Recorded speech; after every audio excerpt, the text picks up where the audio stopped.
Halo, perkenalkan nama saya Malaika Eklesia, NRP 15 2019 003, mahasiswa dari Praktikum Teknik Multimedia kelas A.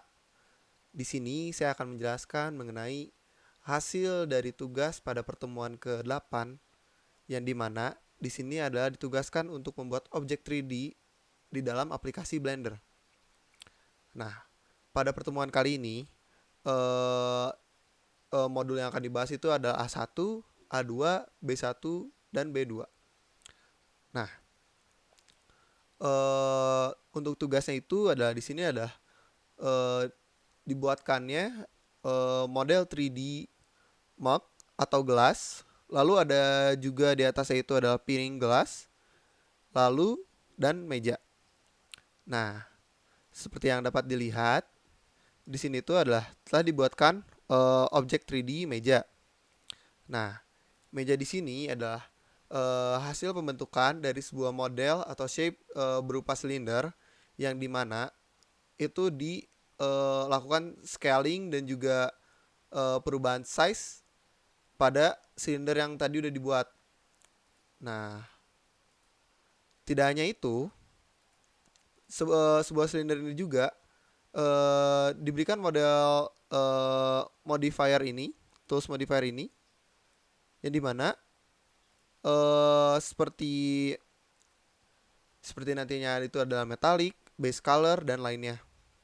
Nah, jika kita ketahui bahwa silinder itu adalah objek 3D yang solid atau tidak tidak kopong gitu tengahnya. Nah, bagaimana caranya untuk mengatur ketebalan atau si gelas ini supaya tengahnya bolong nih? Itu dapat dilakukan loop cut dan slide. Nah, loop cut and slide ini aja digunakan untuk merubah posisi dalaman si silinder ini supaya menjadi seperti gelas seperti ini. Nah, lalu bagaimana sih caranya untuk merubah kelengkungan dari bagian si gelas ini? Kita itu dapat masuk ke edit mode. Nah, lalu kita pilih ke face select.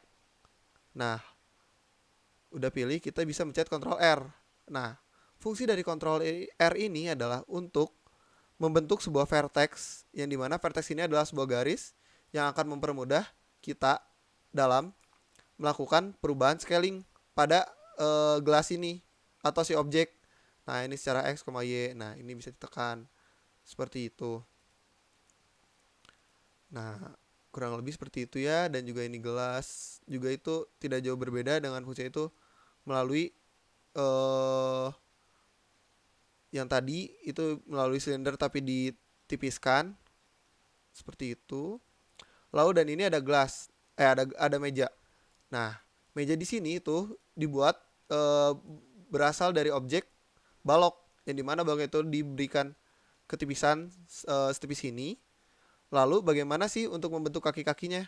Nah, kita bisa menggunakan fungsi yang tadi yang vertex.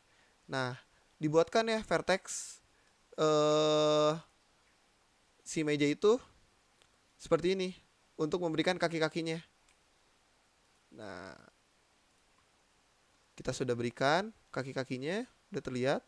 Lalu kita bisa berikan fungsi dengan menekan tombol E, yang dimana itu adalah untuk mendapatkan atau ingin melebarkan sisi-sisi. Nah, contoh seperti ini, E.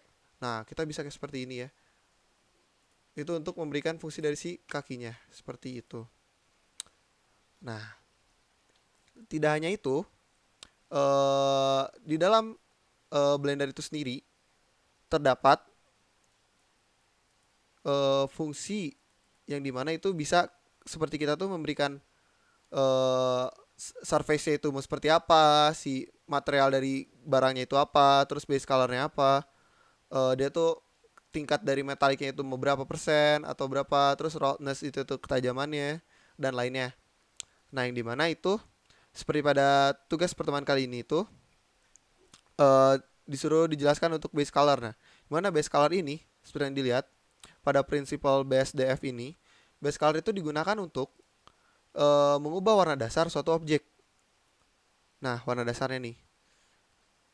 Lalu ada metalik. Nah, metalik itu adalah tingkat kelogaman si barang. Nah, seperti di sini adalah tingkat kelogaman barang itu adalah satu. Kita bisa memberikan input lain misalnya 3. Nah, ini akan terlihat lebih seperti logam atau tingkat kelogamannya. Seperti itu. Lalu ada spekular. Nah, spekular ini adalah jumlah refleksi eh, yang menentukan reflektivitas terhadap cahaya. Nah, seperti ini. Spekular. Jika dirubah seperti ini, C100. Nah, seperti itu. Lalu ada roughness. Nah, roughness itu digunakan untuk tingkat kekasaran permukaan untuk merefleksikan diffus dan spekular yang tadi. Nah, tingkat kekasarannya ya. Jadi kayak pinggirannya itu gimana. Namun ini bisa diberikan fungsi dari si modifier property nanti. Nah, lalu ada juga transmission, yang dimana transmission itu adalah digunakan untuk campuran antara permukaan yang sepenuhnya buram pada 0 dan transmisi seperti kaca sepenuhnya pada 1. Nah, jika dilihat di sini transmission itu 1. Nah, dia tuh akan eh terlihat seperti kaca gitu. Jadi nggak buram sebenarnya. Seperti itu. Nah, lalu tidak hanya itu, kita itu bisa merubah warna dari objek yang dimana digunakan itu viewport display di sini. Nah, kita bisa pilih. Nah, seperti itu. Ya. Lalu seperti yang tadi sudah disinggung ya di modifier ini, itu yang kita gunakan di sini adalah ada solidify, yang dimana itu untuk memberikan ketebalan atau sesolid apa sih si benda ini. Nah, di sini tuh ada thicknessnya nih. Kalau misalnya kita tambahin tuh, nah si benda itu akan makin padat gitu, makin solid. Seperti itu. Nah, lalu ada juga sebenarnya tuh di sini tuh untuk menghaluskan bagian-bagian objeknya itu dengan subdivision surface. Nah, setelah itu yang akan dijelaskan di sini juga adalah point light atau light yang ada di Blender. Nah, masing-masing point light di sini tuh macam-macam ya, teman-teman. Di sini tuh seperti ada sebentar. Nah, point light di sini tuh adalah ada point light, ada sunlight, ada spotlight dan juga area. Nah, perbedaannya apa sih? Kalau point light itu adalah titik yang memancar dengan jumlah yang sama dengan cahaya ke segala arah. Nah, jadi ini itu seperti bohlam gitu ya kalau point light itu, atau ke satu titik. Nah, dengan jumlah cahaya yang sama seperti itu. Lalu ada sun itu, nah seperti ini ya, bisa kita lihat di preview seperti ini. Lalu kalau ada point itu, kalau sun itu, sunlight itu adalah cahaya dengan intensitas konstan yang dipancarkan dalam satu arah dari jauh, tak terhingga. Nah, ini tuh seperti penerangan matahari, makanya kenapa disebutnya sunlight. Nah, lalu di sini juga ada spot yang dimana itu spot doang, spotlight doang. Misalnya mau ke titik mana tuh, seperti contoh ya, dia tuh cuman bulat. Nah, ngespot ke daerah situ doang.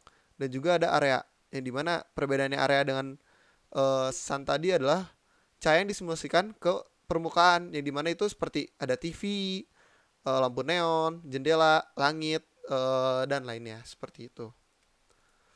Ya, mungkin kita bisa lihat contohnya. Nah, seperti ini.